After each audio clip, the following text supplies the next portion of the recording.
ഓം നമോ ഭഗവതേ വാസുദേവായ. ശ്രീമന്നാരായണീയം ദശകം 4 ശ്ലോകം 3. താരമന്തരനുചിന്യ സന്തതം പ്രാണവായുമഭിയമ്യ നിർമ്മല ഇന്ദ്രിയാണി വിഷയാദഥാപഹൃത്യാസ്മഹേ ഭവദുപാസനോന്മുഖ.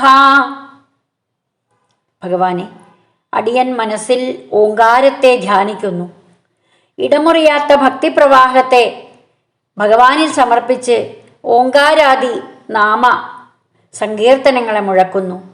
ശ്വാസവായുവിനെ സ്വാധീനമാക്കിയിട്ട് കാമക്രോധാദി ദോഷം അകന്നവനായി, വീണ്ടും ഇന്ദ്രിയങ്ങളെ വിഷയങ്ങളിൽ നിന്ന് പിന്തിരിച്ചവനായി, അവിടുത്തെ ഉപാസിക്കുന്നതിൽ സന്നദ്ധനായി അടിയൻ എപ്പോഴും ഇരുന്നു കൊള്ളാം.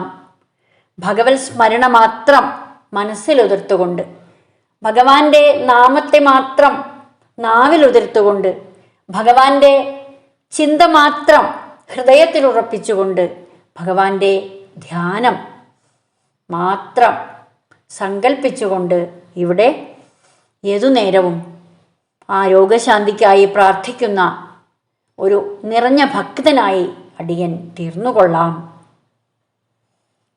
ഈ പ്രത്യാഹാരം, പ്രാണായാമം തുടങ്ങിയ യോഗാംഗങ്ങളെ ഇവിടെ പ്രതിപാദിച്ച് ഇത് ഭഗവാന് സമർപ്പിക്കുന്നതിലൂടെ തന്നെ ആ ഓങ്കാര അനുസന്ധാനം കൂടി ഇവിടെ മുഖ്യ മാർഗമായി അനുകരിച്ചു കൊള്ളാം.